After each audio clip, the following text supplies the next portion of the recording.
Welcome students in Nitika mathematics class. I hope you all are fit and fine. So let's start today video, and today we will discuss rational function and reciprocal function. Somewhere they both the functions are different to each other, but in NCERT book इसको आपको एक combination यानी कि combined form में दिया गया है. तो इस वीडियो की हेल्प से आपको ये चीज क्लियर हो जाएगा कि रेशनल फंक्शन और रेसिप्रोकल फंक्शन का domain, range and graphical representation थोड़ा सा माइनर सा कुछ डिफरेंट रहता है. So let's start today video. So first function is rational function.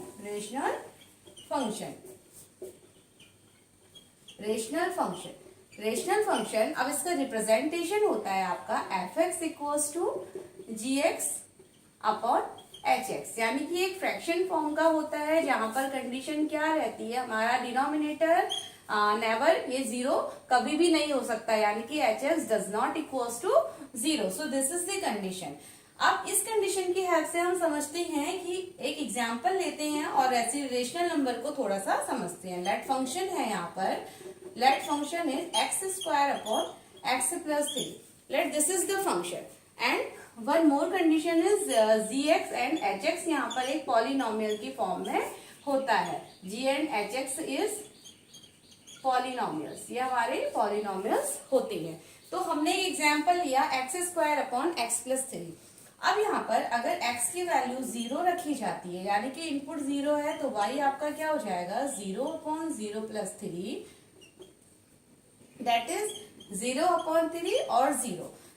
x is, अगर x 1 पुट किया जाता है तो y क्या हो जाएगा 1 का square, that is 1, and 1 plus 3 यानी कि 1/4. पॉजिटिव वैल्यू x की वैल्यू माइनस अगर पुट की जाती है तो -1 का स्क्वायर भी आपका 1 and -1 plus 3, that is x equals to 1/2. Positive value x की वैल्यू अगर -4 यहाँ पर पुट की जाती है तो दैट इज -4 का स्क्वायर 16, -4 प्लस 1 दैट इज -1, और वी कैन से -16, यानी कि हमें एक निगेटिव वैल्यू भी यहाँ पर मिलती है.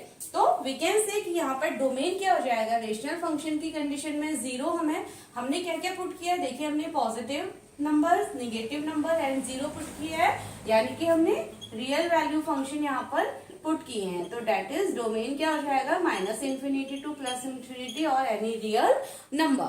एंड रेंज, अब रेंज पे आते हैं तो आप आउटपुट पे, यहाँ पर अगर आप आउटपुट को ऑब्जर्व करते हैं तो देखिए रेंज में 0 भी आया है, पॉजिटिव वैल्यूज भी आई हैं और निगेटिव वैल्यूज भी आती है. तो रेंज भी हमारा क्या हो जाता है, यानी कि -∞ टू ∞. तो रेंज भी हमारा रियल वैल्यू फंक्शन होता है. तो ये तो बात थी डोमेन एंड रेंज की. नाउ अब इसका ग्राफिकल रिप्रेजेंटेशन देखते हैं. तो ग्राफिकल रिप्रेजेंटेशन, अब आप जब इन सभी वैल्यूज को एक ग्राफ में शो करते हैं तो आपको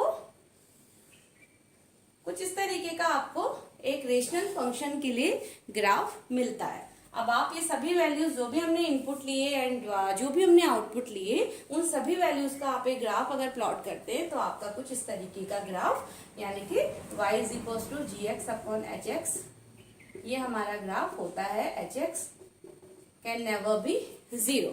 तो this is the rational function. Now come to the reciprocal function. अब रेसिप्रोकल फंक्शन क्या है उसको भी थोड़ा सा समझ लेते हैं. देखिए रेसिप्रोकल यानी कि रेसिप्रोकल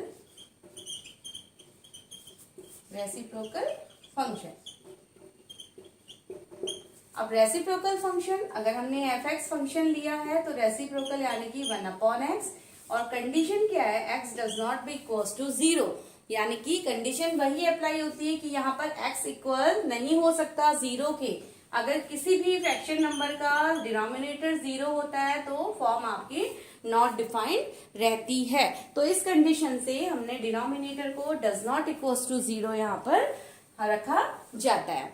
अब अगर इसकी हम रेंज की बात करें तो देखिए रेंज में क्या हो जाता है, आप रेंज यानी कि इनपुट दैट इज डिनोमिनेटर का x, हम कभी भी इसको 0 नहीं ले सकते.